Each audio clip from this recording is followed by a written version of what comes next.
One.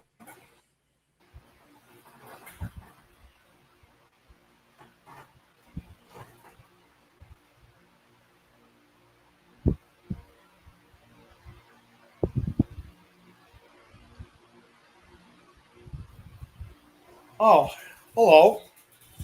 Welcome, everybody, to the 62nd episode of the FilmBrony Podcast. I am, of course, Nick Canino, the guy hosting the podcast, in charge of the podcast. And with me, I have a guest with me who created this whole podcast. So, would you like to introduce yourself?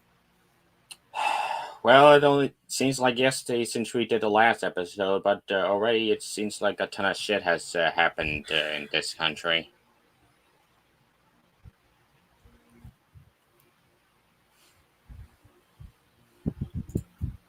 What did you say? I said that it seemed like yesterday when we did the last episode, yet a lot of shit has gone throughout this country.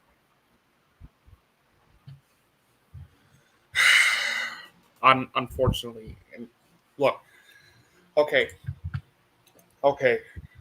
this is the only time we're going to do this because we need to discuss this right away, since this whole situation has been getting out of control at this point. And we rarely talk anything political on this channel unless it's necessary. But after hearing so much but after what's been going on recently, it's just we have to discuss this really quick. And think of it as like one of those food for thoughts, which I'll mention later. So for those who already know, right-wing conservative Charlie Kirk was assassinated last Wednesday, and oh boy. Well, there's a lot of things that I do not agree with, especially with him saying that the Civil Rights Act of 1964 was a mistake, and Martin Luther King Jr. was an awful person. Those I don't agree with whatsoever. But do I feel he deserved to be killed by a shooter? No, that's wrong. That's wrong. And what happened with that is sadly an ongoing thing that really needs to stop. Hey Taz, welcome to the podcast. And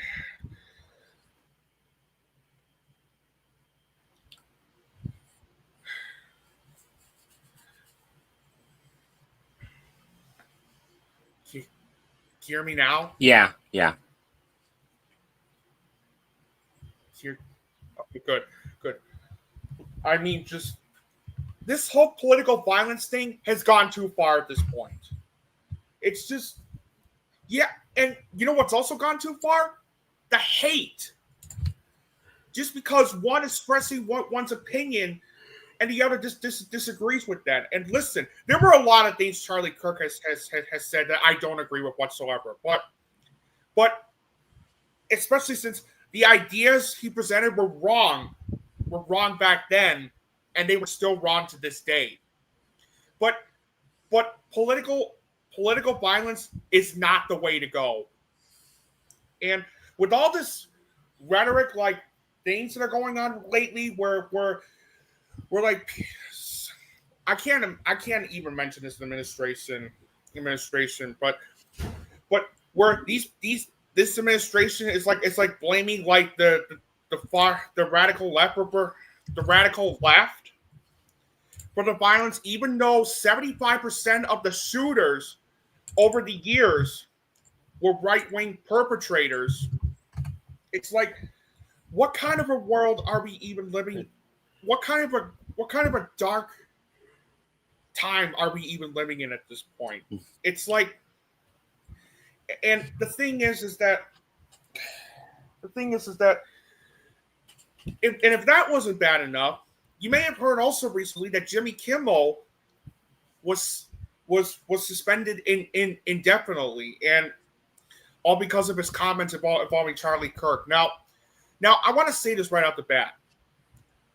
He didn't say anything negative. He didn't even say anything about Charlie Kirk. He just criticized like the administration and like MAGA and how they're basically like exploiting his death just for political clout. And to me, that's deplorable. That's absolutely deplorable that they're doing this, and the fact that they have to censor him to the point where he gets taken off the air indefinitely. This shows what kind of a dangerous situation we're living in right now. I mean, there's a reason why the First Amendment exists, because free speech is important. We are allowed to say what we want to say. And the thing is that we're allowed to express our opinions, no matter how much we disagree with them. And again, what I said about Charlie Kirk, his ideas were wrong back then, and they're still wrong to this day. But again, it's just an opinion. I don't agree with his opinion, but it is something to like discuss, like with all this going on. It's like, and speaking of opinions, here's why it matters.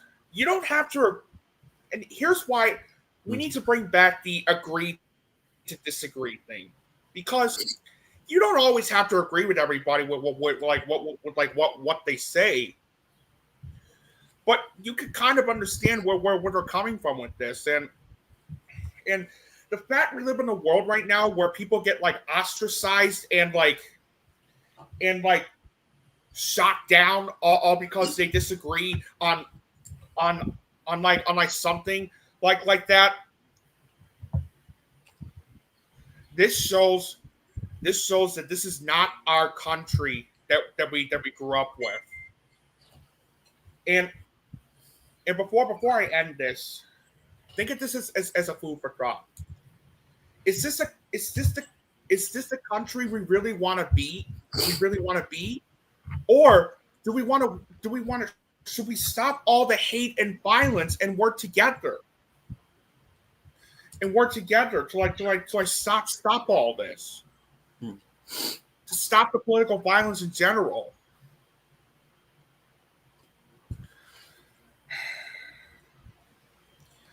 And I want to go. And after what happened, I want to say this. My heart goes out to Charlie Kirk's family, and especially his kids, because I can't even imagine what they're going through now. Now that they don't have a dad that lives with them anymore. So it's horrible that it happened. It shouldn't have happened.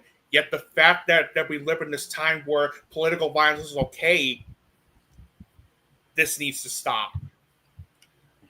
I know what I say might not change everything, and that's might not change everything, but so I know what you're going to ask. Why am I even putting this message out?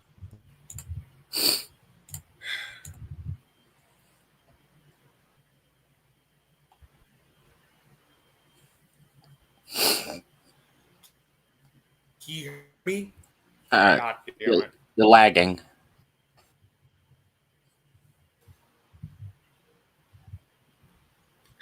I know. I know this. Can you hear me now? Yeah. Okay, good. And yeah, I agree. I agree what you said. It's just guys, the hate and violence needs to stop. I know it's not going to change everything, but it's just you need to look at what's been happening. You need to look in the mirror and think, is this the country we really want to be in? Should we work together? Or should we stop all this? Should we stop all the drama and the fight from happening? And personally, for me, I think we should stop all this. We need to work together and stop all this from happening and make sure nothing like this happens again. And I want to say one last thing right now. If you're one of those people that is celebrating Charlie Kirk's death, and if you're one of those other people who is following that pig's rhetoric, saying that oh, we should go to war with the radical left because of this, grow up. Stop blaming the left for something that they didn't even do. We don't know much about the shooter other than he was a right-wing conservative. Like maybe not a right-wing conservative, but he was a conservative Christian. That's all we know about the shooter. And until more information about the shooter comes out, we don't know anything else other than that. So it's just at the end of the day,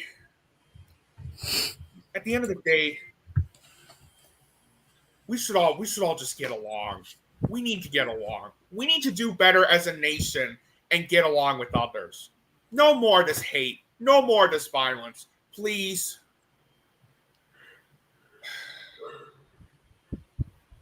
All right. Yeah. Is that? I mean, and if there's anything else you think I left out, let me know in the comments below. But otherwise, I know this was a long statement that I had to make, but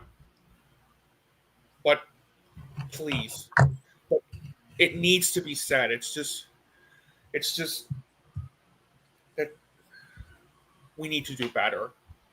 We need to do better. We cannot spread any more hate. And there have been times where, I'm not going to lie to you, I have been an asshole for going after people because of their opinions. Because of their opinions I don't agree with. I own up to it. I didn't know what I should have known. I should have known back then that it was wrong, and the fact that I did it, it's gonna haunt me for the rest of my life. So yeah. And and at the end of the day too, the message is you can also learn from your mistakes too. And sometimes how too much power can have deadly consequences.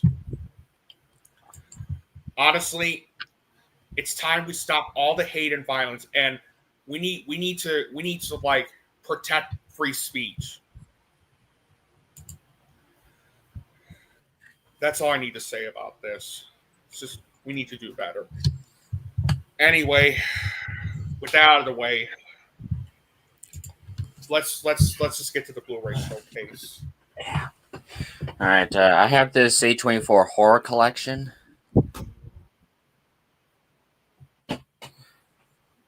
American Mary, The Beaver,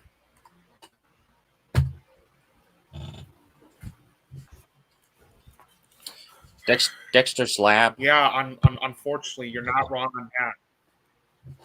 Great show, by the way, Dexter's Lab. Yeah. Faraday, Greystoke Legend of Tarzan. I heard that's one of the darkest animated films ever made. So, Hellraiser, Jupiter Ascending, and Cloud Atlas. Karate Kid Legends. Paddington in Peru.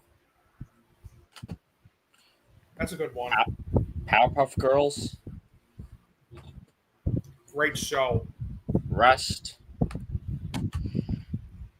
Next is a Disney remake that is flawed, but I still have kind of a soft spot for it. Snow White. I'm not going to say anything. Talladega Nights. That's a really funny film. And last but not least, Vicky Cristina Barcelona. One of Woody Allen's best films. All right, I got some Blu-rays myself this week, and anyway, here are the Blu-rays. Paul Thomas Anderson's masterpiece, There Will Be Blood. Can't wait to see his latest, seeing that it's gotten all sorts of acclaim. Me too. Next up, one of the best movies I've ever seen, A Separation. That's a really good one. Can you hear me? Yeah, I hear you. It's still a bit laggy, though. Okay. All right. I hate when this happens. Just all the lagging and stuff. It's just, come on. Anyway, one of the best movies I've ever seen, A Separation. Like I said, a really good one. Next up, the only time I ever found Amy Schumer funny, Trainwreck. That's a funny one. The only time she was ever funny.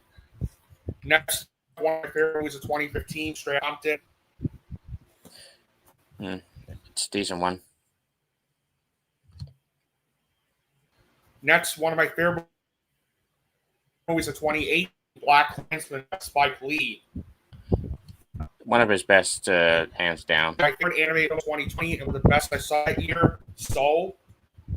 You're really lagging right now, Nick. God damn it.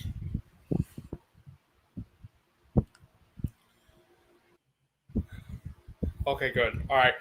Next up, Furiosa, a Mad Max saga. That's a solid one. And then it is a great film. And then I have a couple Criterion ones too. Another Paul Thomas Anderson film, Punch Drunk Love. Adam Sandler's second best movie. And finally, it's one of my favorites too. Hey Eddie, welcome to the podcast. All right, so, and then finally, the last one of my favorite movies of 2022, Moonage Daydream. Heard good things about that one. It's a fantastic documentary. If you love David Bowie, check this out. All right. You know, so getting on with the movie reviews, and oh boy, I can't even believe we have to start with this one. Now, this is not only. Now, I'm just going to say this right off the bat. I originally was going to separate these. They were originally going to, these two movies were originally going to have individual reviews, but because both of them are just so bad that I have to talk about them, I have no choice but to like combine them into one review. And Sword will be joining me on the ladder. On the ladder in a little bit, but it's called, and this special review is going to be called I Know What You Smurfed to These Franchises. Okay, you're really lagging right now. Might want to consider using your phone, I guess.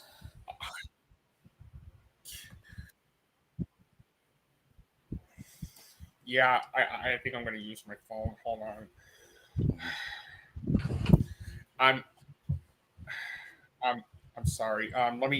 Sorry about this, guys. I'm going to have to transfer this to my phone. So give me a second.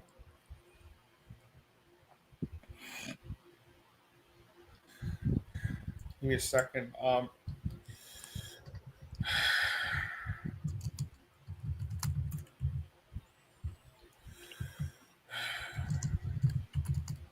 I know this is not going out the way it's supposed to be, but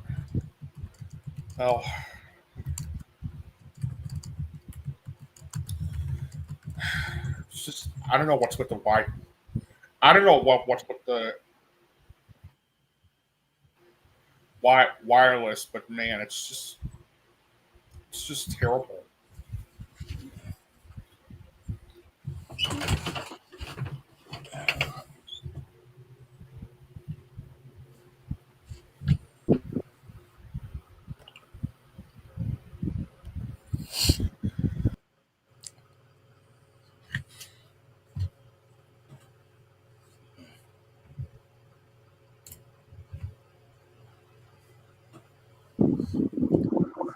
All right.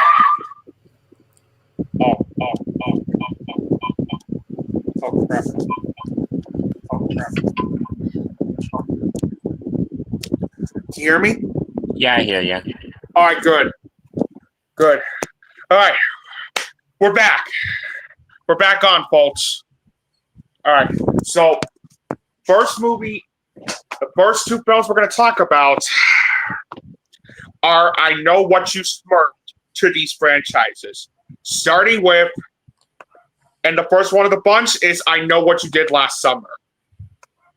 Now, if you have known me, I have never been a fan of those I Know What You Did Last Summer movies. The first film. Now, for those who don't know, I haven't been a big fan of those I Know What You Did Last Summer movies. I understand the appeal of the first film very, very much. I mean, there are some intense moments. There are some tension-filled moments, and it's fun at times. But I really wasn't a fan of the first film. I do get that I do get the appeal for it, reviving the slasher genre along with Scream. And to be fair, there are some tension-filled moments in it, and Jennifer Love Hewitt and Freddie Prinze Jr. are each of the biggest highlights of the film. But the film felt boring and cliche to me, if I'm going to be honest. The second film, I Still Know What You Did Last Summer, is one of the worst sequels I've ever seen in my life. I didn't even bother seeing I'll Always Know What You Did Last Summer because, well, it's a direct-to-video film, and I really don't want to like dip my toes into that. So, also to describe how bad the I Still Know What You Did Last Summer is, Jack Black in dreadlocks. Need I say more? Oh. Need I say more?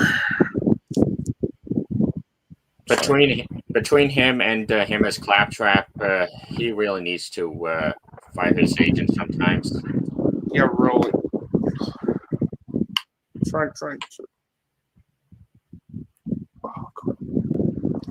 Hold on.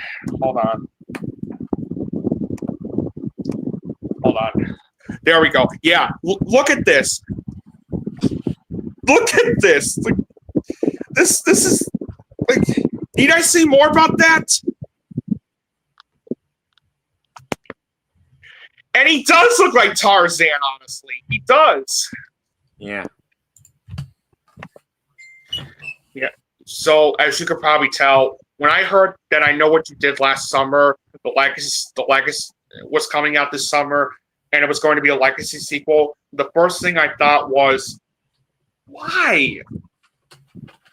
I mean, my expectations for the film sank even lower when I found out that this was co-written and directed by the same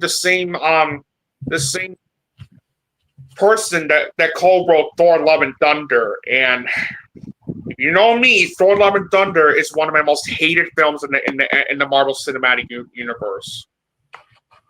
So going in, I knew it was going to be bad. But holy shit! I had no idea how worse the final product turned out. Like, oh my god. Like, I'm not kidding. I Know What You Did Last Summer, 2025, isn't just one of the worst legacy sequels I've ever seen. It's also one of the most cynical, idiotic, and reprehensible horror films I've seen in general, too. I may not be a fan of the original film, yet this is one of those movies where you don't have to be a fan of the original I Know What You Did Last Summer to realize how much this was both an insult and a slap in the face to people who actually enjoyed the original film. Especially what they did with that ending. Which that was so fucking disgusting, and I'll talk about that in a little bit, but since I'm getting a little ahead of myself. And I know what you're going to ask me. Are there any redeeming things in it? Well, at least it's well shot. Maybe. But that's not saying much, though. Like, way to waste good cinematography on a movie that basically insults fans of the original film.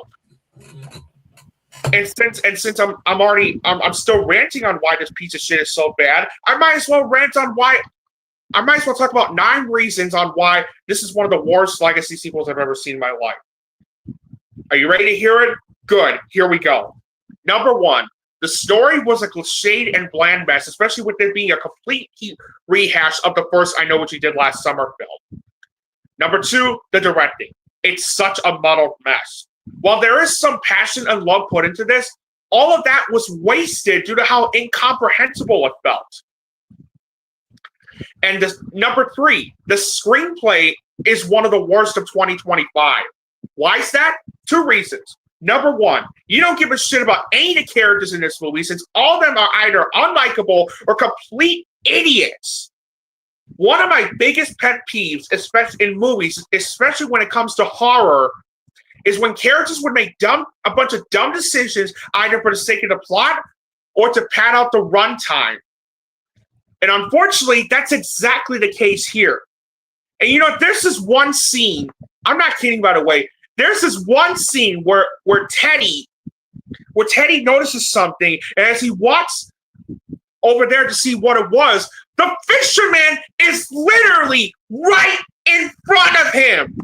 Like, look at this. Look at this. How do you not realize that the fisherman is right in front of you? He's right in front of me, isn't he? It's right in front of you.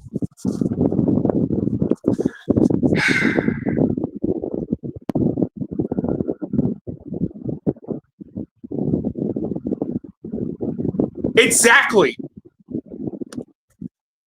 Exactly right, Taz. Exactly right. I think this is worse. I mean, Space Jam: A New Legacy was awful, but this was even more unwatchable. Like, how fucking stupid do you have to be to not realize that the fisherman is right in front of you, ready to kill you? Damn it, I have my mic muted before. As I was saying, at least Space Jam 2 had Rick and Morty for 5 seconds. Yeah.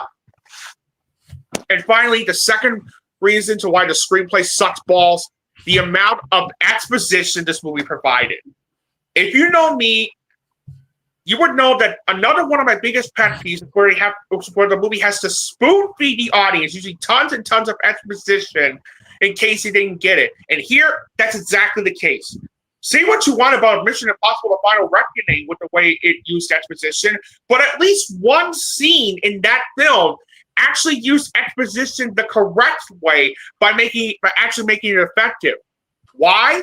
Because it brought in multiple characters to tell just one narrative, as well as alternating shots of locals and action. That's why that worked. Here, it's just exposition for the sake of just over-explaining things. Number 4, the acting was terrible. Chase Sui Wonders really tries her best, but she felt horribly wasted since the material she was given to as Ava was terrible. The actor that played Teddy was easily the worst thing about the film, especially with how obnoxious and unlikable he is throughout.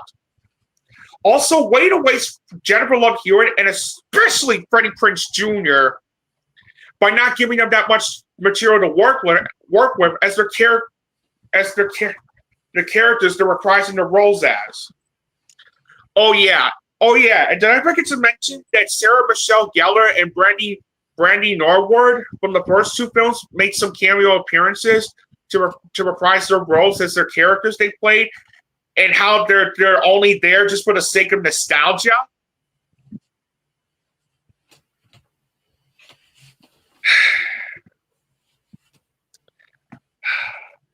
Yeah, that's why the acting sucks. Number 5, the soundtrack sucks. Number 6, both the editing and pacing were all over the place. Number 7, since this is a horror slasher film, is the film at least scary? No!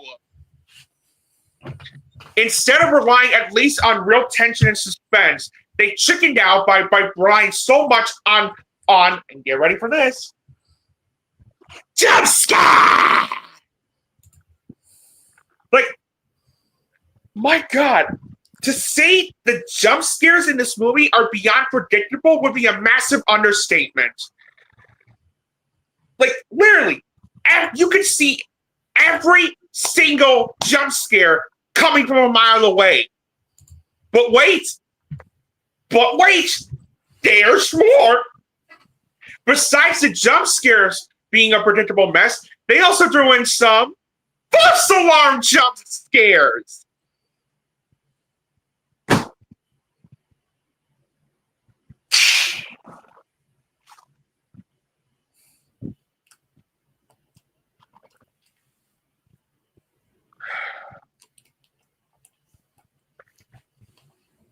How many fucking times do we have to go through this?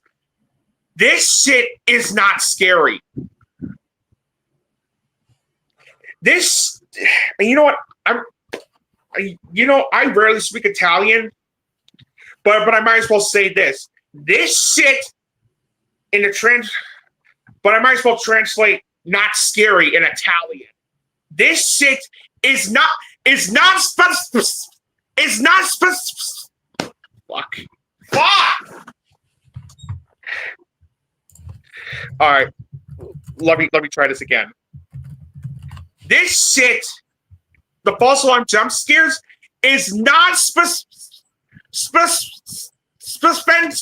tussle. Not tussle. Well, I gave that a try. Number 8, cliches. Yep, they're definitely in there, including the main 2, which I just mentioned earlier, and characters making dumb decisions for the sake of the plot and jump scares. Exactly, I agree. And finally, number 9. Number 9, the biggest reason to why this is one of the worst legacy sequels I've ever seen. The ending. I'll tell you what, I gotta spoil this ending because it makes no sense whatsoever. So if you have not seen the movie or you just don't want to see it, spoiler warning. Here we go, because this ending made no sense whatsoever. Like, not only did it make no goddamn sense, but as I stated before, it's a complete slap in the face to fans who even liked the original in the first place. Anyway, so the fisherman the entire time was Stevie, played by Sarah Pigeon. Yeah, I know, the woman being the killer was pretty obvious from the get-go, and her reasoning for it being the odd one out made no sense whatsoever. But wait! There's more! Because later on, the movie reveals this one particular twist to who was responsible for setting the whole thing up. And are you ready to hear who it is? Freddie Prinze Jr.'s character, Ray. He was the killer the entire time. Yeah, you heard that right. Ray, played by Freddie Prinze Jr. from the first 2 movies, was the killer the entire time. The Ray who risked his life from the first two movies to save Julie, played by Jennifer Love Hewitt, is now the killer in this movie.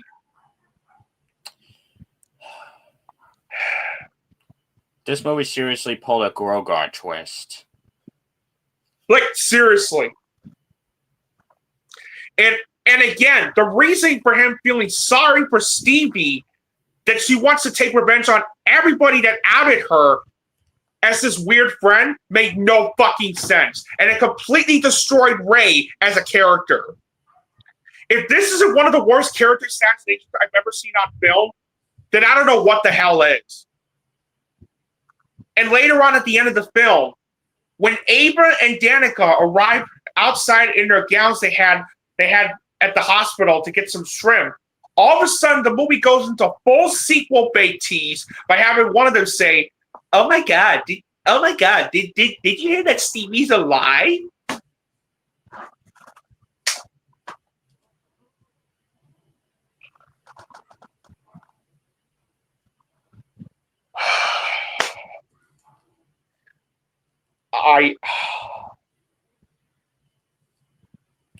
Oh, God.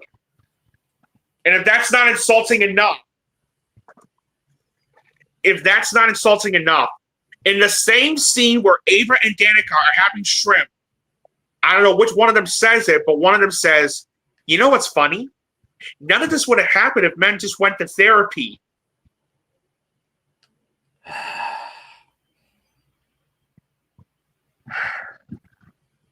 What you just said is one of the most insanely idiotic things I've ever heard. At no point in your rambling, incoherent response were you even close to anything that could be considered a rational thought. Everyone in this room is now dumber for having listened to that. I award you no points, and may God have mercy on your soul. If you get the reference, 10 bonus points for you. I mean, a simple wrong could have done just fine. Yeah, and it made no sense to be yet another one of those men bad, women good movies, especially when the killer was the woman the entire time. Like, one of the killers. Oh, yeah, and one last thing I forgot to mention. There's also a mid-credit scene. Yep, a mid-credit scene. And it's where Julie receives a note saying it isn't over. And fellow survivor Carla Wilson, played by Brandy Norwood, and she visits Let me rephrase what I just said. So after she receives the note, she visits fellow survivor Carla Wilson, played by Brandy Norwood, to ask for her help to find the stalker. Please, for the love of God, do not make a sequel to this.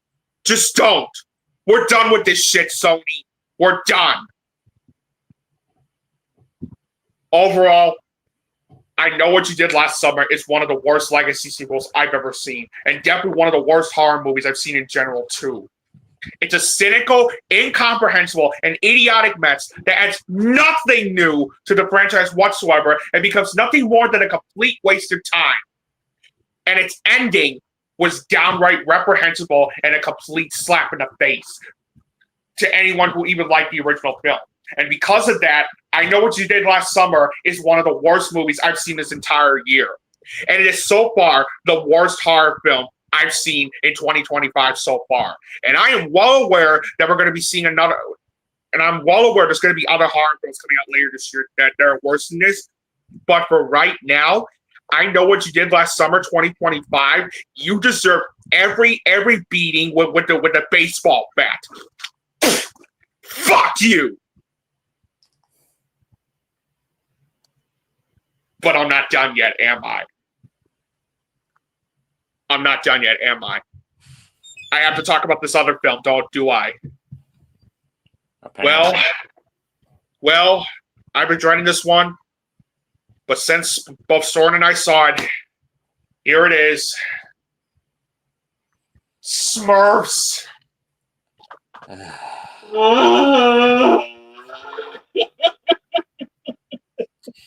Yeah, no surprise from the trailers. This movie's terrible. The animation is literally unfinished, like looking like they forgot to actually add textures to the characters. None of the actors sound authentic to their characters. Stories try and predictable as all hell. The soundtrack sounds like nails on a chalkboard, and the comedy makes Grave of the Fireflies look like a laugh-out-loud comedy. Honestly, even though I hate this movie, I don't hate it as much as I hate what it represents. Hollywood not learning its lesson.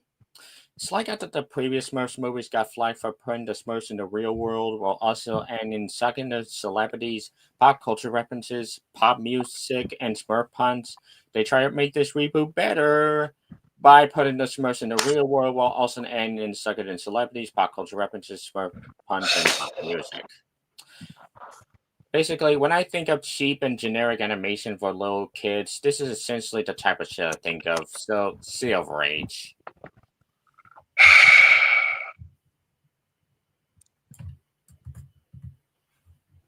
Oh God, that scene. I'll mention that when I get to the jokes in a little bit. I'm just gonna come out and say it. This is the worst movie I've seen this year so far. I have seen some really bad films this year, but this is a cynical. This is the pure definition of a cynical and corporate cash grab. Smurfs 2025 is one of the worst animated movies I've ever seen in my life. I may not be a fan of the Smurfs, yet you don't have to be a fan of those cartoon characters to realize that not only was this one of those movies, where it's not only a spit in the face to Peyo's source material, but it also treats kids like they're stupid by shoving a bunch of modern day references down their throats for the sake of the joke instead of I don't know what's the other thing that anime films are well known for? Oh yeah, giving us a good story with good characters we can attach onto, as well as relate, as well as a good message that kids can learn and parents can relate to.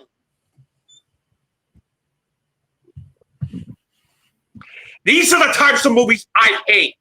Whether they're animated or live action, they treat their audiences, especially kids, like they're dumb idiots, and that's deplorable.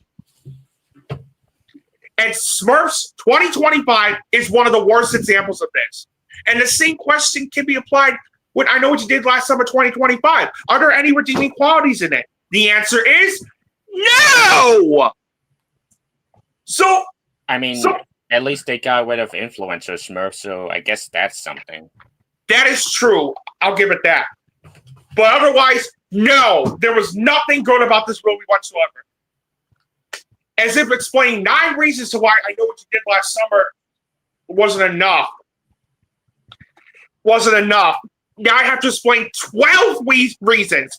12 reasons to why Smurfs 2025 is one of the worst animated films I've ever seen in my life. Number 1, the animation sucks. The stylish 2D and CGI animation do not mesh well at all. Since not only does it feel rushed, but it feels so bland that it looks like something you would find in a straight-to-DVD animated movie. And even when we get to the scenes where the Smurfs are in the real world, the 2D/CGI animation absolutely did not mesh well with live action either, especially since they don't do anything with the live action scenes whatsoever. The people who made this movie should seriously take some notes from Who Framed Roger Rabbit on how to blend animation and live action the right way. Number 2, the story felt incompetent, generic, and downright idiotic. Number 3, the directing was such a muddled mess. Number 4, the writing is a candidate for the worst screenplay of the year so far.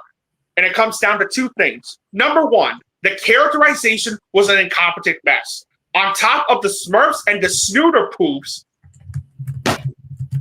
name is down!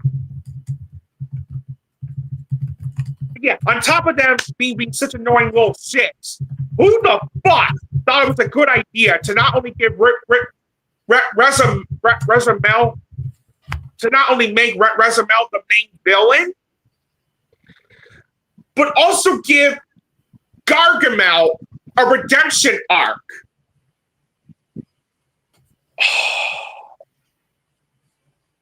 Like, whose idea was that? I despise the Smurfs, but I despise my brother even more? What?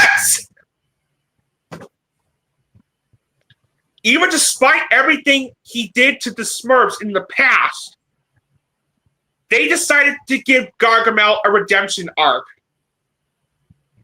Like, Jesus Christ, this is character inconsistency bumped up to the 10th degree. And you know, as much as I didn't like Smurfs: The Lost Village, at least it was harmless, and at least that felt like a Smurfs movie. This didn't. And number two, the themes of messages of self-discovery, finding yourself, and kindness feel so poorly executed, especially since you've seen this done in other films before. The theme of self-discovery, it was done better in Pixar's Soul and Barbie. The theme of kindness, done better in countless of other films, including the recent Superman film, directed by James Gunn. Number 5, the voice acting sucked. Rihanna and James Corden are both horribly miscast as both the voice of Smurfette and No Name Smurf, respectively. By the way, No Name Smurfy becomes Magic Smurf at the end. Yeah, shocker. I know. Ha ha ha. Shocker. Not. Yeah, they're both horribly miscast in this movie. They're both horribly miscast. Especially since not only was Rihanna basically playing herself rather than the character she's voicing, but even despite not being quite as horrendous as he was in the Emoji Movie and Cats, whatever vocal performance James Corden is even trying to pull off as the voice of Magic Smurf is nowhere to be seen. Especially when you have to hear his obnoxious singing during the out-of-place musical numbers.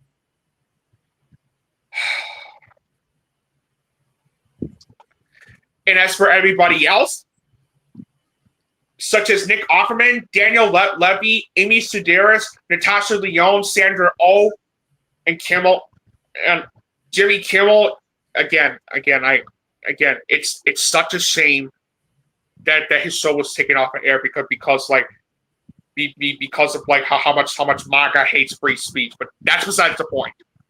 Octavia Spencer, Nick Kroll, Hannah Wenningham, Alex Winter, Kurt Russell, and John Goodman. By the way, that's the last time I'm ever going to mention anything involving Charlie Kirk or MAGA or anything political ever again.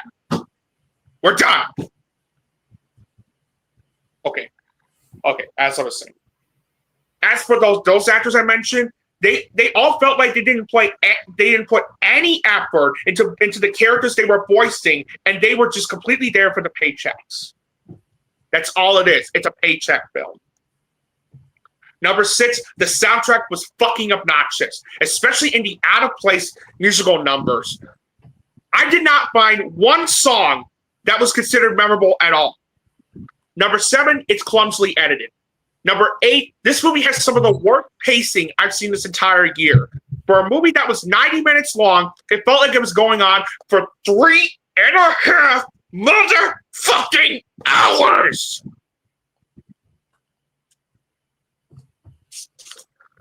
Like, Jesus Christ, talk about padding your runtime much. Talk about padding a lot of things just to get to the 90-minute runtime, guys. Number 9, it's also filled with some goddamn cliches that you've seen in other films before, including this one subplot where the Smurfs enter into different dimensions, the claymation dimension, the drawing dimension, the ColecoVision dimension, and and I'm not making this up, the anime dimension. Yes, Smurfs in anime. You can't make this shit up, man. Which feels so shoehorned in. Number 10, it's also very predictable when it comes to some of the story elements and plot points shown and how they executed it.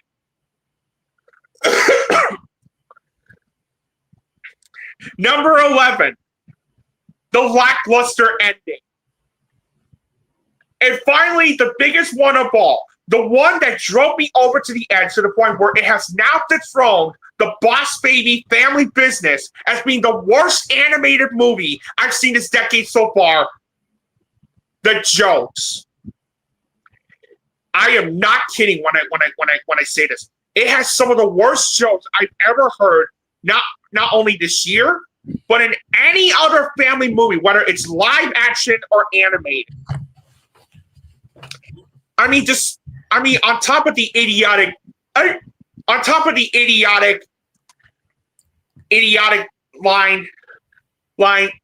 I think I just smurfed my pants. On top of that idiotic line, there's also a bunch of idiotic jokes involving modern day references such as DoorDash and podcasts. How do you do, fellow kids?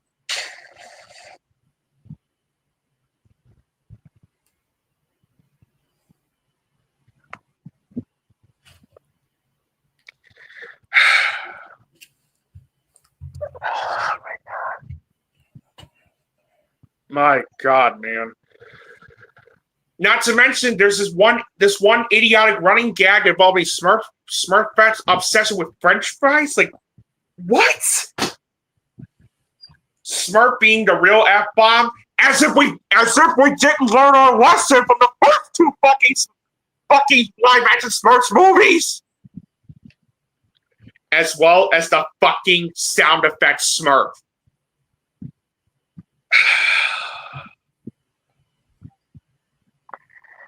I know there are some people that are saying that that's the best thing in the film, but I'm sorry. That to me was one of the worst things about the film, especially when in this one scene, James Corden's no-name Smurf or Magic Smurf says a swear word, but it's bleeped out by sound effect Smurf. Like, God!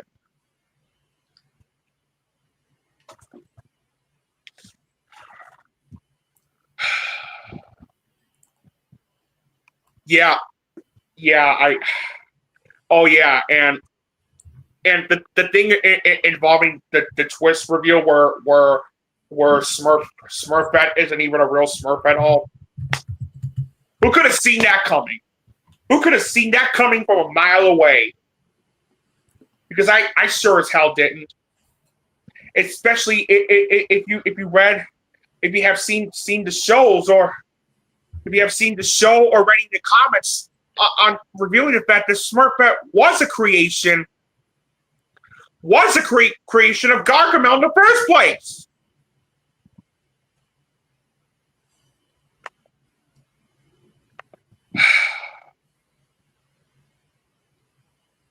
Yeah, overall,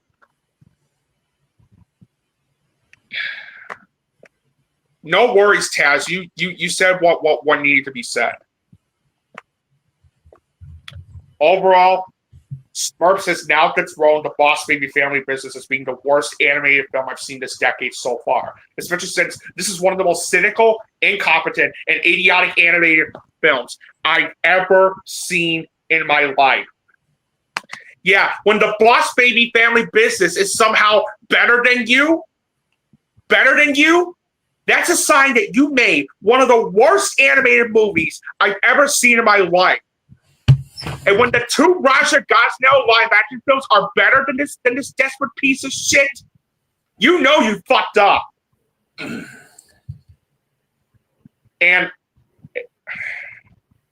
let me tell you, as I stated before, and without hesitation, I could safely say this is the worst movie I've seen in 2025 so far. Captain America: Brave New World, a Minecraft movie, and Jurassic World Rebirth were bad. Love Hurts, Snow White 2025, The Woman in the Yard, and Shadow Force were terrible. And Brightheart, Flight Risk, and the Electric State were horrendous. And at the time, I thought Hurry Up Tomorrow was the worst movie I saw in 2025 so far. But now that I saw Smurfs, this takes the fucking cake. Like, I have never seen an animated film be this desperate and try to be hip and cool, yo, for the kids, to the point where it makes them look stupid. It just makes them look stupid, and that is unacceptable. And yeah, if you haven't guessed already, I know what you smirk to this franchise are my 5th and 6th movies to earn a 0 out of 10 or an F.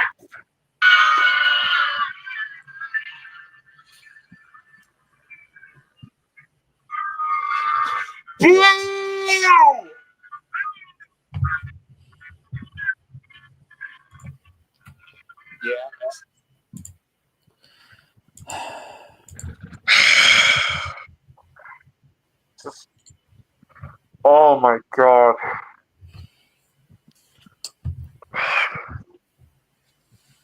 Do not watch these two films.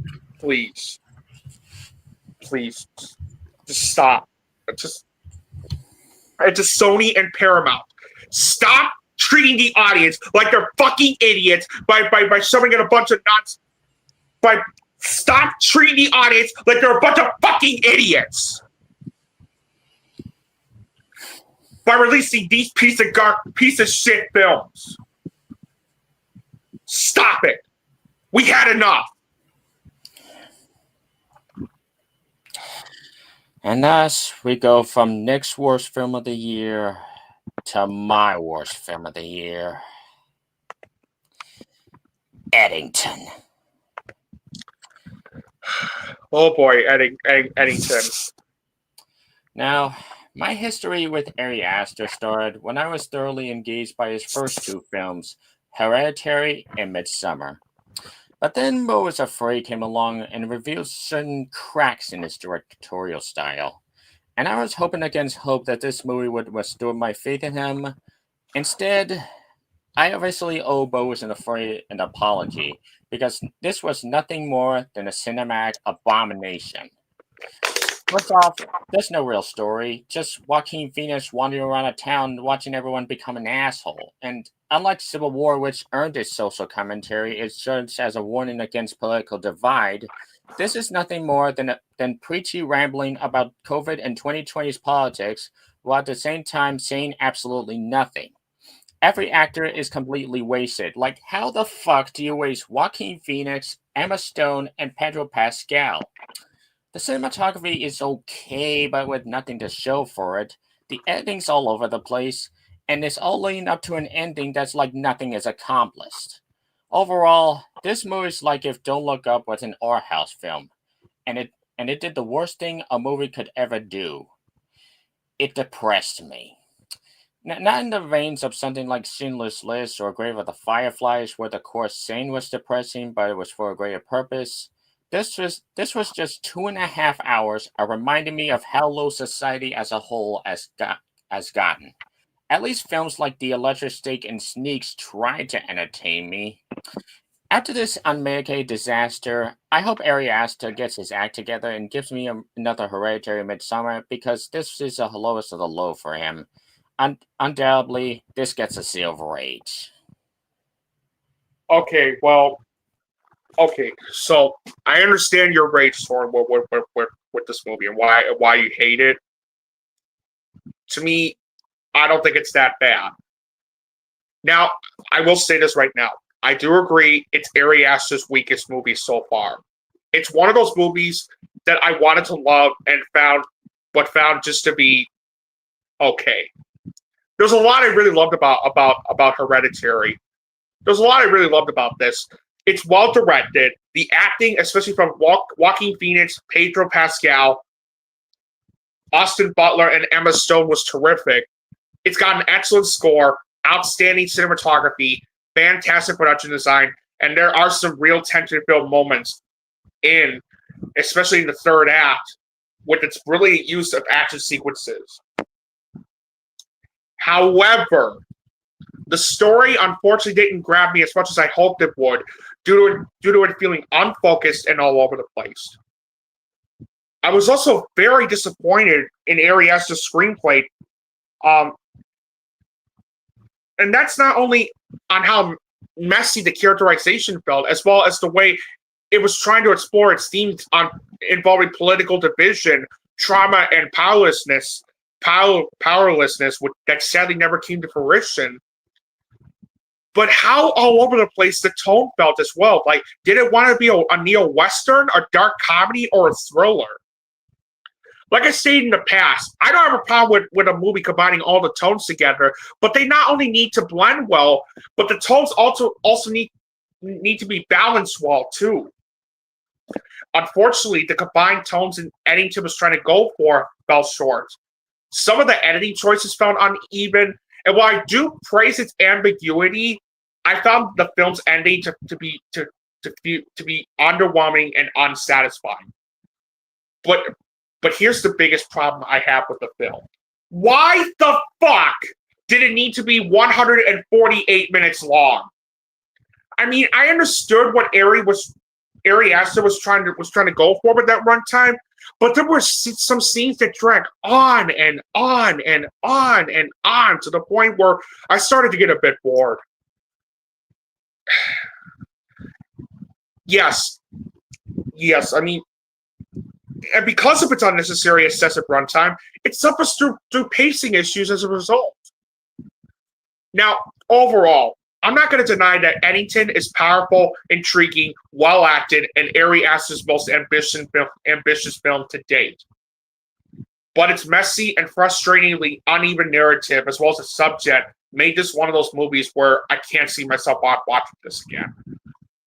6 out of 10 or a B-.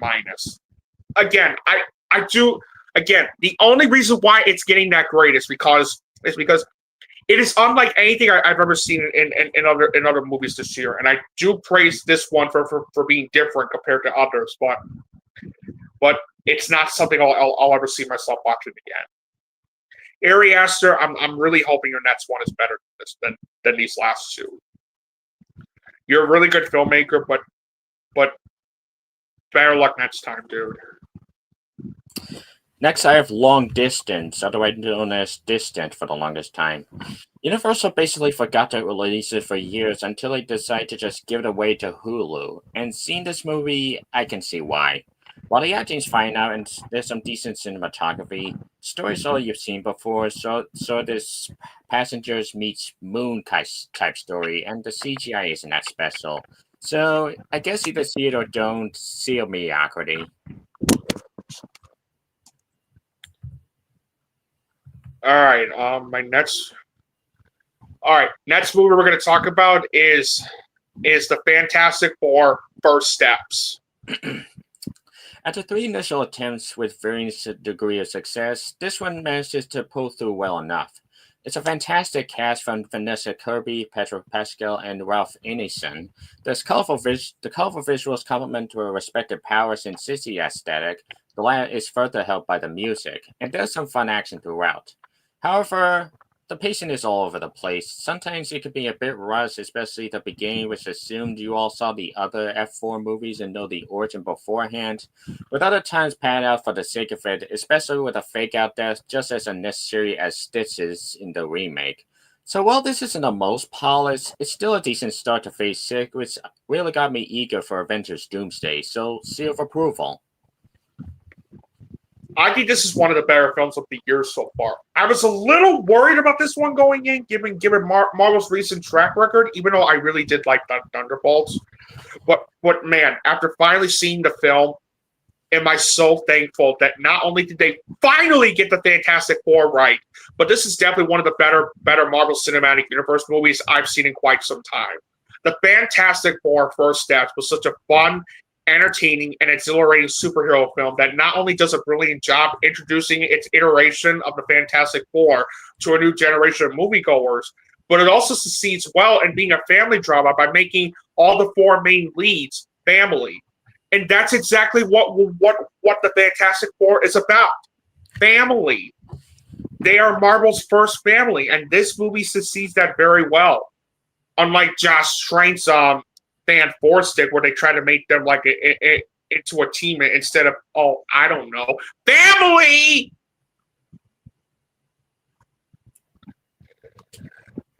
There's so much I really liked about this movie. The story felt highly engaging. The script was very good, especially with how it does a brilliant job combining and balancing its superhero and family drama tones together, as well as the dialogue feeling well written. Matt Shackman's directing was excellent, especially with how he does a brilliant job. Not only how he does a brilliant job with how he builds up this world to the point where it did feel like you were there in this place with these characters. The acting was unironically fantastic. Get ready for those fantastic quotes. Fantastic puns, guys. I got a name. Ready?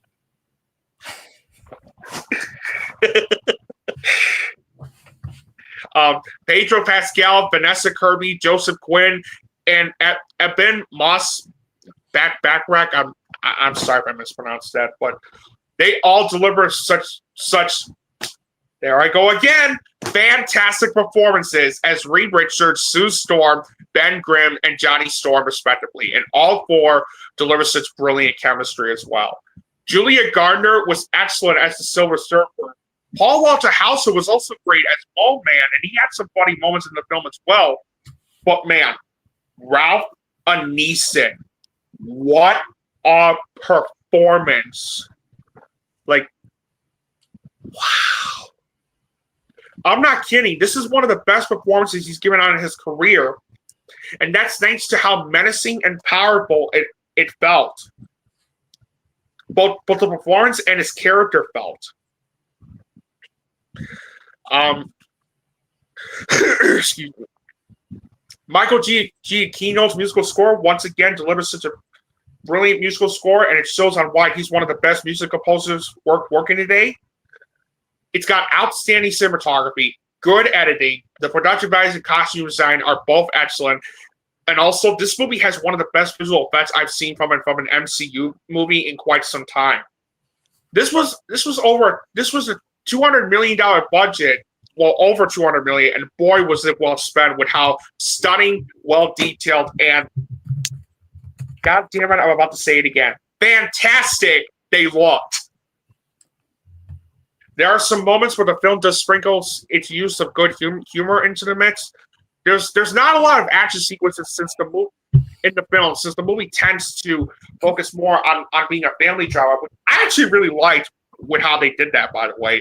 But when there is, oh boy, are they enthralling and a lot of fun to watch, especially with how they were shot, choreographed, edited, and directed, which is nothing short of outstanding.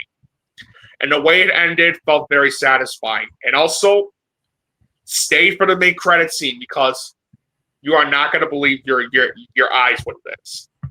Now, with that being said, there were two things that did keep the Fantastic Four for first sets from being one of my favorite movies in the MCU. Number one, I do agree with Søren. The pacing was a bit all over the place. And number two, I did wish that the film added at least 10 to 15 minutes, since I would have liked to know a bit more about some characters.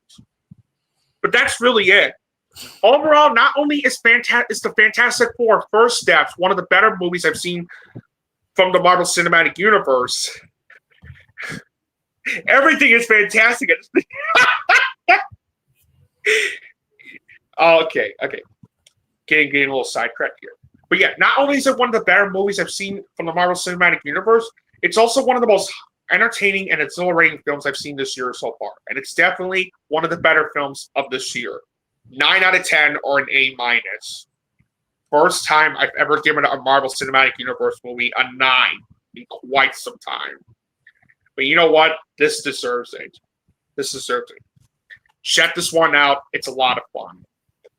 Very good film. Next movie has been one of Vic and I's biggest rivalries back in the popcorn panel, that being Sorry Baby. Now, this movie's gotten a lot of buzz ever since its debut at Sundance, but I was severely underwhelmed. Certainly well acted and written, but it just feels kind of one note to me.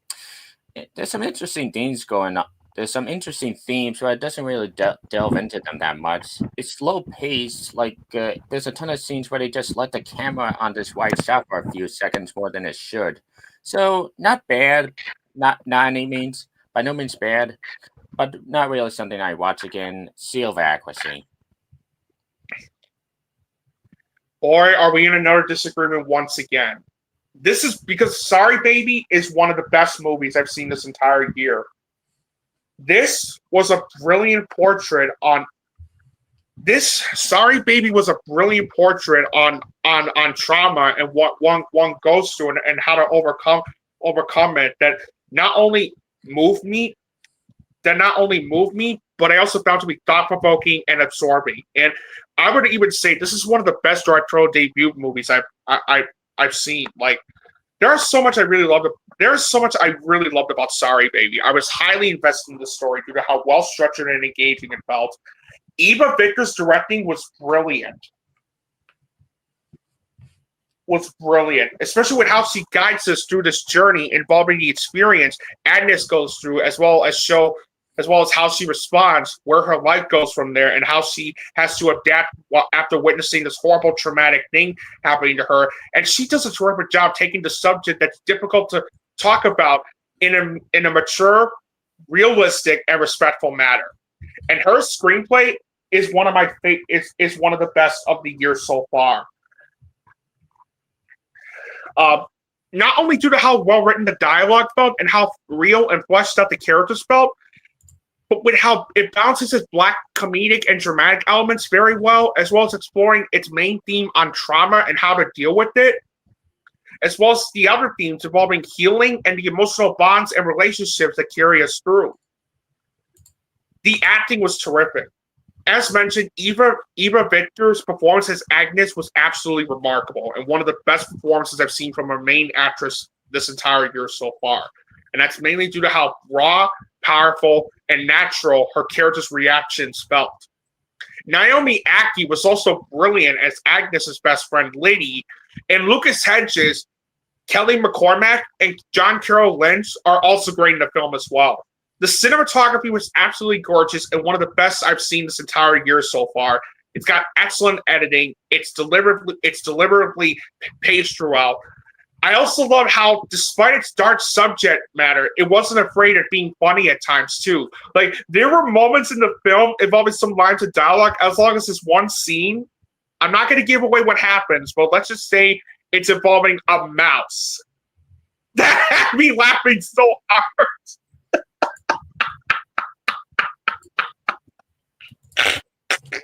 When you see the movie, you'll know what I'm talking about.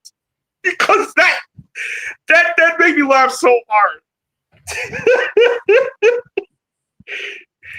And it also has one of my favorite endings I've seen in the film this entire year. Overall, Sorry Baby was absolutely one of the best and most thought-provoking, absorbing, and deeply moving films I've seen this entire year. And it's easily one of the year's best films. And with that, it is my 5th movie of 2025. Sorry Baby is the 5th movie of 2025 to earn a 10 out of 10 or an A+, baby.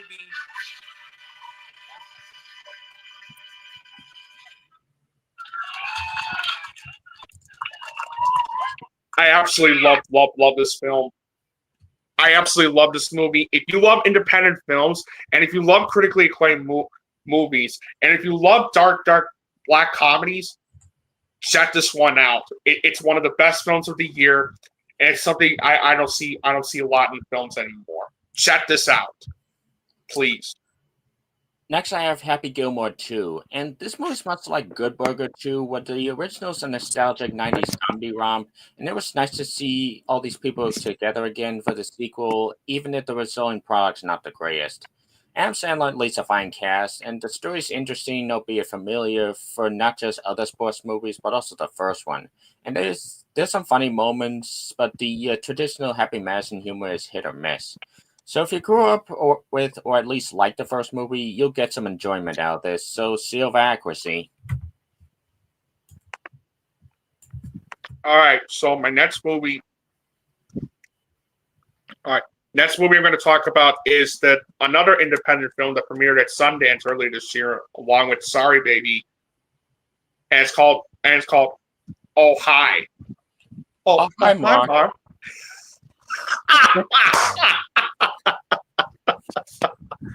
Anyway, Oh Hi stars Molly Gordon and Logan Lerman as a new couple who go on a weekend vacation, only for her to take him hostage when she realizes that he is not as committed to the relationship as she is.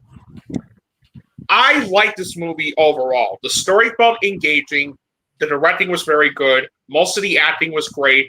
Logan Lerman and Molly Gordon both delivered fantastic performances in the film. And I don't know how to... I don't want to butcher her last name, but she was in but despite how I felt about Drive Away Dolls, she was one of the best things about it. And here, this actress I'm about to mention was really good too. Yeah, she and John Reynolds are also great in the film too. Okay. The soundtrack was great. It's got excellent cinematography, solid editing, and there are some very big laughs in this as well. Now, here's where my problems come in. While I did praise the directing, I did feel that Brooks' screenplay could have used some improvement on the tone since, yes, despite some very big laughs the film displays, it's all over the place with what it's trying to be. Does it want to be a dark comedy or a romantic comedy? Also, the themes it's trying to explore, such as modern dating, communication, and the complexities of relationship in the Gen Z era, either feel rushed or never came to fruition. David Cross feels horribly wasted in this movie, especially since he's not given that much to do in the film. It also has its share of pacing issues in the second act, especially when there are scenes and cliches involving the characters making some really, really some bad decisions to the point where you can't help but say, "We get it, movie, move on." And the ending felt a bit rushed too. So overall, Oh Hi is one of the strangest movies I've seen this year, without a doubt, and it's definitely not without its faults. But Logan Lerman and Molly Gordon's terrific performances make this one a watch. Make this one make Oh Hi worth a watch. And the fact it's also funny and entertaining and charming is another reason why I found this to be a solid film. 7 out of 10 or a B. It's a good movie. Not great, but good. Next, we have Together, and the movie that brings the challenge of real-life couple Dave Franco and Alison Brie together is a lot. Both are well-acted and have good chemistry, and there's some good music and cinematography, and some really insane makeup effects. But it's rather slow in the beginning part, and the ending can either make or break your experience with this movie. It's still an interesting horror flick worth watching at least once, so zero accuracy. I love this movie. I was emotionally invested in the story due to how gripping and intriguing it felt.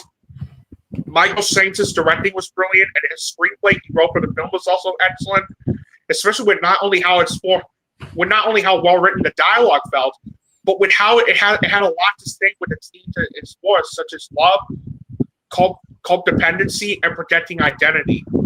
The acting was absolutely terrific, especially with Dave Franco and Alison Brie both delivering such fantastic performances as both Tim and Millie, respectively. And they both have great chemistry in the film as well. Damon Harriman was also brilliant as Jamie McCabe.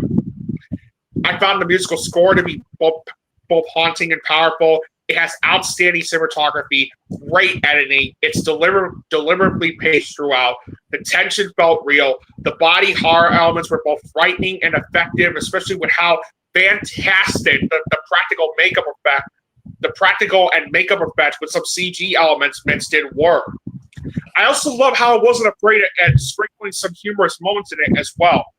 Don't mistake this as a comedy, though. Just saying. And I found the ending to be absolutely one of my favorites of this entire year. Now, as for issues I have with the film, there are only two small gripes. There were a couple side characters that did feel a bit underutilized, and there's this 5-minute span in the third act where they explain a lot of what's going on. And while I do understand the decision, to me, it felt unnecessary.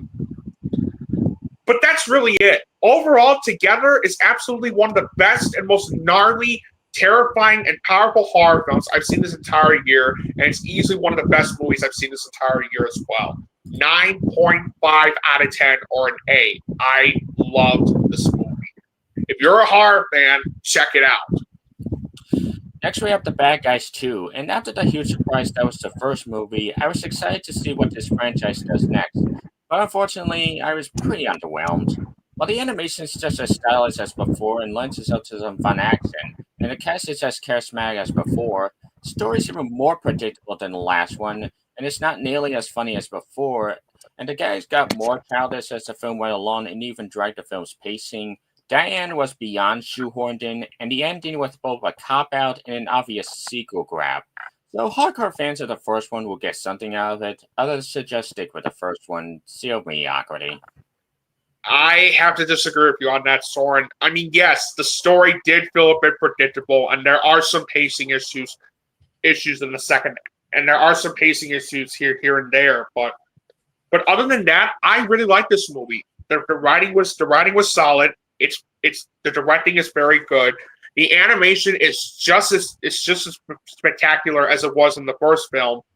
The voice acting was brilliant, especially from Sam Rockwell, Mark Maron, Awkwafina, Craig Robinson, Anthony Ramos, Zazie Beetz, Daniel Brooks, Natasha Lyonne, Alice Borstein were all terrific. The score is great. It's nicely edited. The jokes landed very well. Like 90% of the jokes landed very well. Oh, okay. Well, actually, 92%. Never mind. And it's got some really good action in it, and I actually did like the way it ended.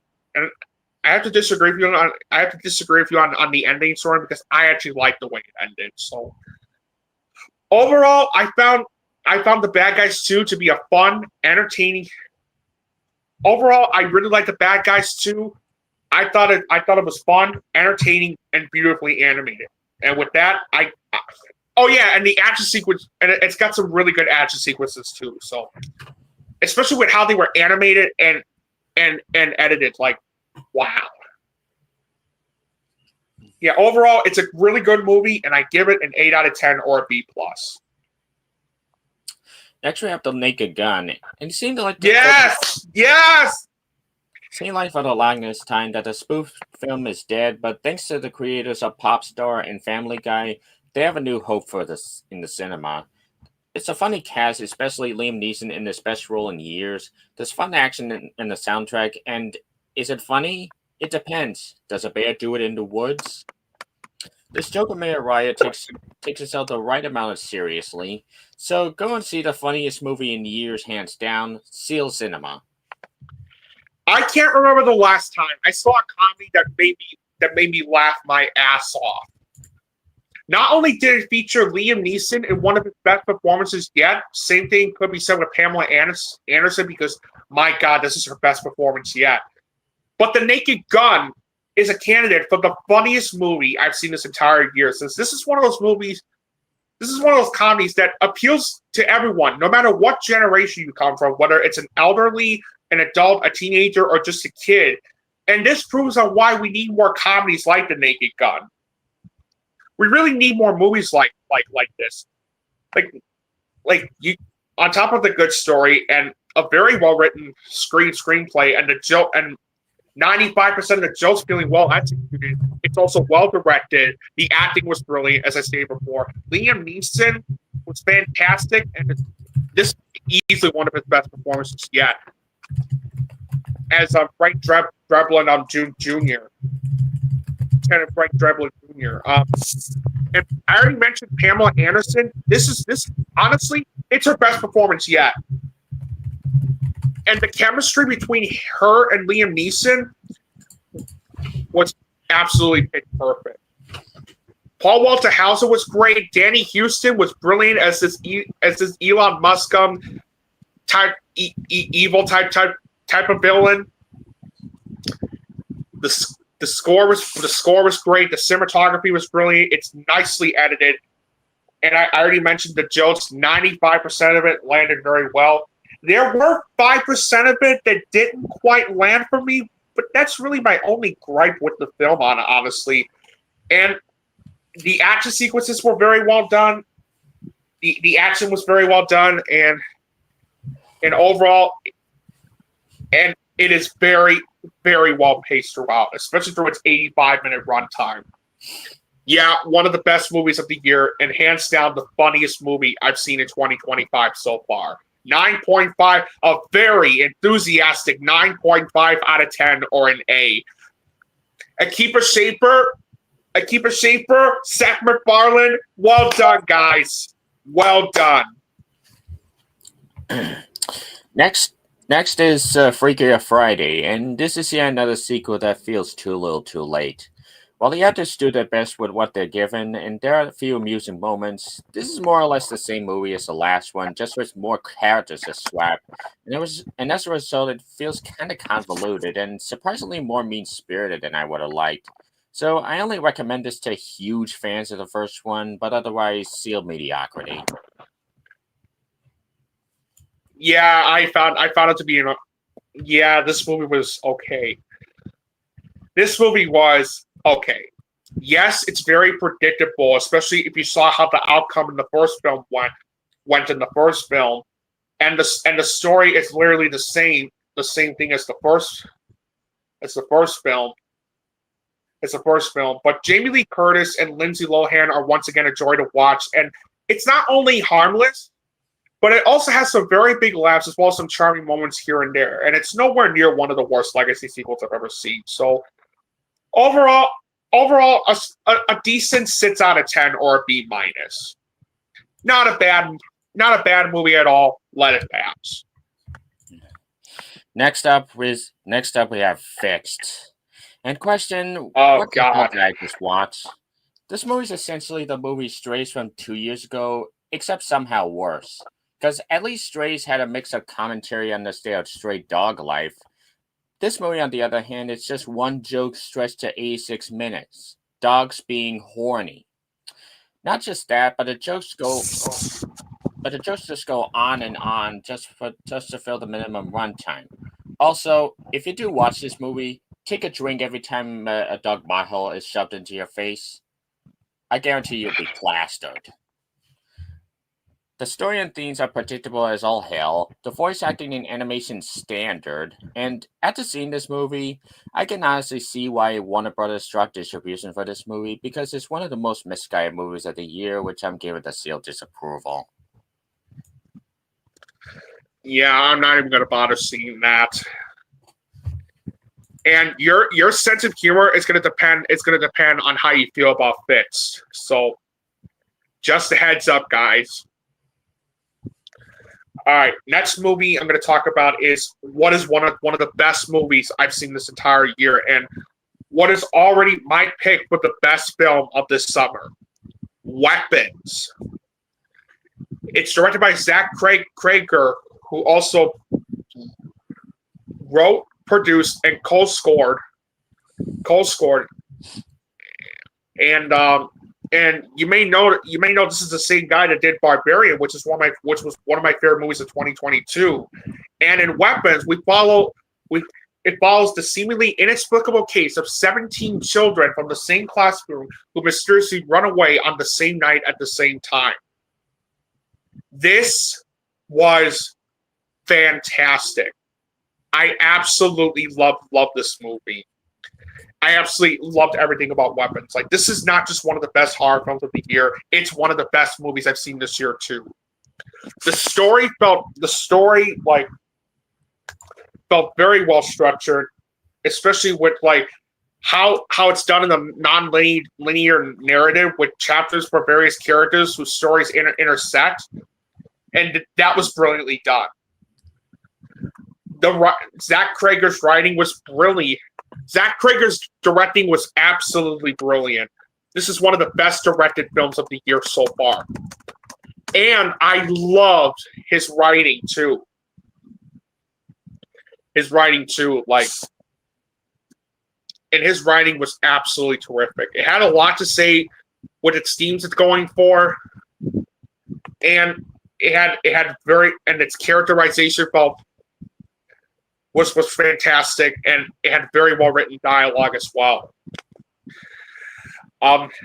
The acting was absolutely terrific. Josh Brolin, Julia Gardner are both terrific in the film, and so is Alden Ehrenreich and Austin Abrams, as well as Kerry Christopher, Toby Huss, and Benedict Wong. But wow, Amy Madigan from Uncle Buck, who plays Agnes in the film. What a performance she gave out! Without giving away what happens in the film, all I could say is she plays one of those characters. Her performance is so powerful that she plays one of those characters you love to hate. And that's saying a lot. The score was brilliant. The cinematography was fantastic. It's very well edited. It's deliberately paced throughout. And is the film scary? Oh, you bet your ass it is. There are a couple jump scares in the film, but they were used sparingly because of how much real tension and suspense was used in it. And it has some great practical effects, especially it has some great use of practical gore effects, and it also has one of the best endings I've seen in a movie this entire year. Overall, Zach Cregger has done it again. Weapons is one of the most well-crafted, thrilling, and powerful films I've seen this entire year, and it is easily one of the best movies I've seen in 2025. Sinners is still my favorite, but this is definitely in second place. And without a doubt, Weapons is getting my 6. 10 out of 10 or an A+, baby.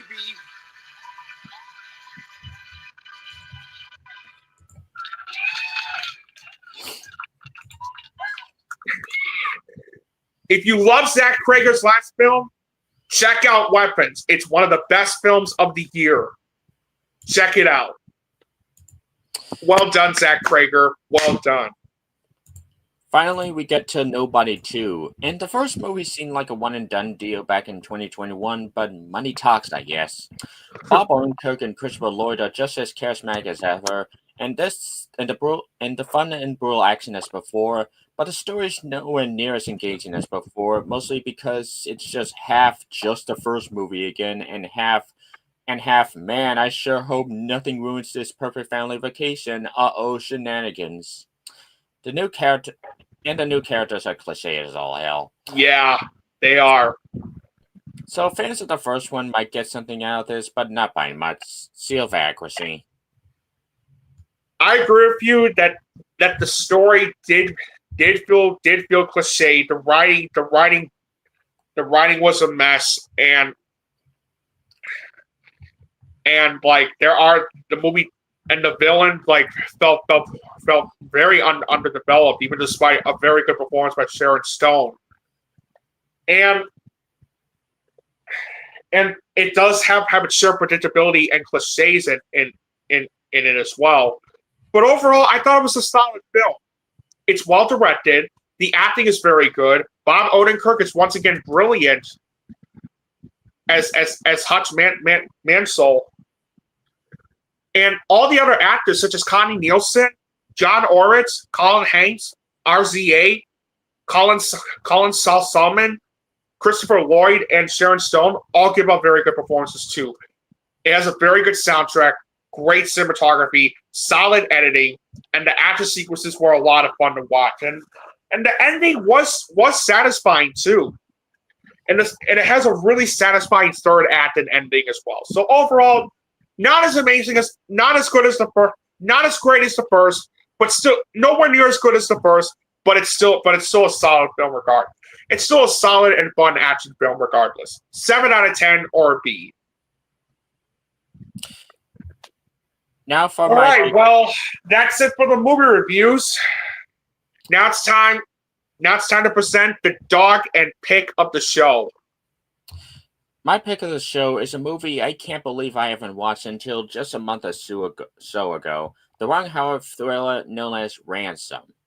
This movie about Mel Gibson fighting to get his son back after he got kidnapped kept me on my toes thanks to the tight screenplay and direction, and especially the actors. Mel Gibson gives one of his best performances, as does Gary Sinise as the main villain. Seeing them try to top each other is a joy to watch, and as I said in my Letterboxd, it's one of the few movies that actually gets better the more it goes along. There's a reason. Yeah, it does. This is a reason it got a ton of financial success and secured such a place in pop culture that Son of the Mask just had to rip it off. Which is ironic because there was a previous dog of the show referencing my pick of the show. Speaking of dog of the show... one last thing too. It was directed by Ron Howard. Yeah, I said that. Oh yeah.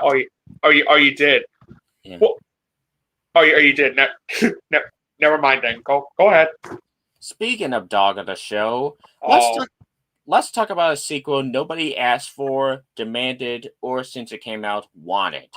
And I'm joining Søren on this one because I know exactly which film he's talking about. Folks, we're talking about a sequel that I think is one of the worst ever made. Now, remember the original Speed? The movie about Keanu Reeves and Sandra Bullock saving a bus stuck over 500 mph? Great movie. Great film. Well, apparently John DeBon said, hey, you know how we can top a fast-moving bus? How about a slow-moving boat? That in of itself is a stupid as hell concept, but he also had to deal with Sandra Bullock being a wimp, Keanu being written out of the movie because he'd rather act off Al Pacino as the devil, shaky as hell action sequences, and a story that's like nothing happened throughout most of the movie. Besides Willem Dafoe's hammy performance and a couple cool stunts with the cruise ship crashing onto a deck and an oil tank blowing up, there's nothing in this sequel that's either on par with the first one or even good on its own. And the fact that Siskel and Ebert were almost the only people in the world who gave it 2 thumbs up is the biggest irony of it all. Right? But what Søren said is pretty much what I also think about the film too. It's Speed 2 Cruise Control, and there's not much I could really say about this one. Søren pretty much said what he needed to say. The only thing I will say though is that this movie is so bad, I would rather watch Batman and Robin in a loop than sit through 5 minutes of Speed 2 Cruise Control ever again.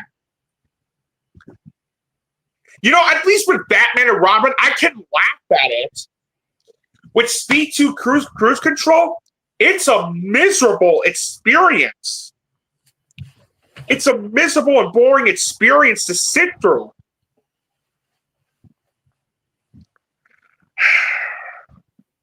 Yeah. Overall, Speed 2 Cruise Control. Fuck this movie. It is Søren and I's dog of the show. Finally, let's get to our least and most anticipated films of the fall. Now, for my least anticipated films, there's one movie that I'm leaving off on here, and that's Five Nights at Freddy's 2. And the reason is because after thinking about it, I just thought to myself, what's the point? Especially with that toxic fan base, what's the point? So I'm not seeing that sequel. But I do have three least anticipated films of the fall. Number 3, Zootopia 2. After Disney shat itself 3 times in a row with Wish, Moana 2, and Strange World, I really hope this sequel's better. Number 2, SpongeBob Movie Search for SquarePants. And guys, do not think that we're one of those people saying that, Steven Hillenburg wouldn't approve of this. Do not spread misinformation like that. Steven Hillenburg is dead. And plus, you have Derek Dryman coming back to directing the film. So do not spread that idiotic misinformation like that. Please. Let Steven Hillenburg rest in peace. Even if this movie was written by the guy who wrote Hotel Transylvania 4. Don't worry, I'll talk about that movie on my channel later on next month. And number one, Gabby's Dollhouse. Oh God, I'm dreading that one too. Now for my most. Oh wait, Nick. Yeah, I was gonna. I was gonna say, don't forget, I haven't even explained my least anticipated films of the fall season yet. Okay, so for my least anticipated films for the rest of 2025, I have 6 on the list. Number 6, the SpongeBob Movie Search for SquarePants. Again. This is not because of Steven Hillenburg. It's not because of them. It's because that I feel like this is just made just to keep their mascot relevant in today's day and age. And I love SpongeBob. I loved SpongeBob as a kid. I still think I still think the first 3 seasons are some of the best in TV comedy history. But this one is just, and I love the first SpongeBob movie, and I really enjoyed the Sponge Out of Water sequel. But I don't have any hope for the Search for SquarePants. So, and again, let Steven Hillenburg rest in peace, guys. Do not spread misinformation like that by saying Steven Hillenburg would want this. He already signed the contract. It's done. Okay. All right. So number 5, The Conjuring: Last Rites. When will these movies just end? Look, the first Conjuring is a great film. And I enjoyed Conjuring 2 and Annabelle Creation, but that's it. Everything else, I have not been a fan of whatsoever. And this one was like another desperate attempt. And the fact it's the best, and the fact that it was even the best opening at the box office, the best opening for a franchise on its opening weekend, and the fact that it's supposed to be the last film in phase 1 of the Conjuring universe. Bloody hell. Phase 1 my ass. Seriously. You're not fucking Marvel. What? You're not fucking Marvel. Seriously. Stop with this shit. Seriously. Number 4. I originally did not have this in my least anticipated films list until I saw something about this, and oh god, this looks bad. Number 4 is Anaconda.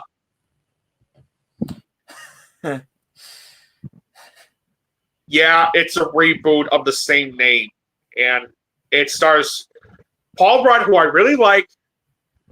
But another thing, Jack Black is in this again. This could either This could either be really funny or really stupid, perhaps both. I'm not looking forward to this at all. Number 3, Gabby's Dollhouse, the movie. Why, DreamWorks? Why? And number 2 and number 1, I had to go back and forth with these next 2 films because they're both sequels. They're both horror sequels to the terrible first installments. But after careful thinking, this is the order I decided to place them in. Number 2, Five Nights at Freddy's 2. Need I say more on why this looks like shit? And finally, my number 1 least anticipated film for the rest of the year. I can't figure out what to say the name. The Strangers Chapter 2. God! Oh! I'm sorry. Every time that I hear another Strangers film coming out, I'm always reminded that one idiotic scene in the first chapter where this guy held the pinup girl at gunpoint, and then he said, give me a reason not to fucking kill you right now. Shoot her with the rifle gun. Just God damn. It's like you and your girlfriend wouldn't be in this bad position if you had shoot the pinup girl with the fucking rifle gun, and it's the easiest solution in the whole damn world. What the fuck is your problem? Yeah. That clip never gets old. I hear you right there. Now for our most anticipated films. Number 15, Noah Baumbach's Jay Kelly. Hopefully the sign for the Oscars to finally give Adam Sandler an Oscar nomination. That one came very close to being on my list. Number 14 is a movie I hear a lot of buzz from Cannes, Sentimental Value. I'm looking forward to seeing that. Number 13 is a tie between 2 Richard Linklater films, Blue Moon and Nouvelle Vague. Number 12, Edward Berger's latest Ballad of a Small Player. I forgot about that. Number 11, Chloe Zhao's Hamnet. Number 10, Predator Badlands. Number 9, Sisu Road to Revenge. Number 8, Wake Up Dead Man, a Knives Out mystery. Number 7, Edgar Wright's Running Man. Number 6, The Smashing Machine. Number 5, Roof Man. Number 4, Begonia. Number 3, One Bow After Another. Number 2, Wicked for Good. And number 1, Guillermo del Toro's Frankenstein. All right, here's my list. Number 15, Wicked for Good. Number 14, Roof Man. Number 13, Catherine Bigelow's A House of Dynamite. Number 12, Wake Up Dead Man, a Knives Out mystery. Number 11 on my list. Oh God, I'm trying to remember that.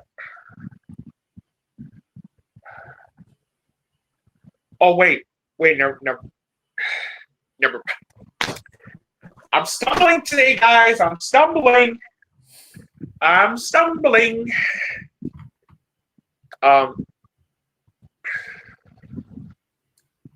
Yeah, number 11 was the movie that won the Palme d'Or at the Cannes Film Festival. It was Just an Accident. Number 10, Richard Linklater's Blue Moon. Number 9, The Running Man, directed by Edgar Wright. Number 8, Rental Family. All I can say is Brendan Fraser. Need I say more? Number 7, Guillermo del Toro's Frankenstein. Number 6, Yorgos Lanthimos' Bugonia. Number 5, a tie between The Smashing Machine and Marty Supreme. Number 4, Sentimental Value. Number 3, Anemone. All I can say is Daniel Day-Lewis coming back after 8 years. I'm so in. Insert the Finding Nemo clip here. Oh yeah, now I remember. Number 11 actually was the movie Søren mentioned on that list. I can't even believe I forgot about this one. Ballad of a Small Players at number 11. There we go. All right. Number 2, Chloe Zhao's Hamnet. And then my number 1 most anticipated film for the rest of the year, Paul Thomas Anderson's One Battle After Another. I'm surprised you haven't mentioned the latest film by the Triplets of Belleville guy. Oh yeah, A Magnificent Life. The reason is because they still have not announced when it's going to come out. Sony Pictures Classics has not yet announced when it's even going to come out yet. I mean, it's coming out in France, but in October, but we don't know when it's going to come here to the US yet. So that's why it's not on the list. I'm hoping it does come later this year because I do want to see it. But until then, it'll either have to be saved for 2026 but until then, it'll probably have to be saved for 2026. All right, so that's it for today's podcast.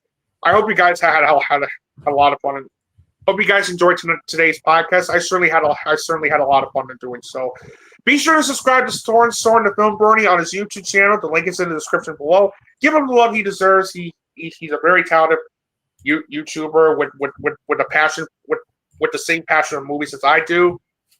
And one last thing before we go. Tomorrow's my birthday, and words can't even begin to describe how I can't even believe that I'm going to be 28 years old. So, yeah, happy early birthday to me! Yeah. Yay! All right, so yeah, and in the dark time, and one last thing too, in the dark times we're living in, just say that. Just remember this. Just remember this important message. Hug a family member. Do something good in the community, and be kind to each other. Choose kindness, not hate. Take care of yourself and the people around you. It's important, and take care of your mental health too. That's really important. That's also really important too. And actually, that is the most important thing to take care of too. So, until we meet again for episode 63 of the FilmBrony Podcast, either next week or the following week after that. Hope you guys have a good weekend, and as always, I'm gonna end this podcast like I usually do. Thanks for watching tonight's podcast, and we will see you all again next time. So long for now. Bye-bye.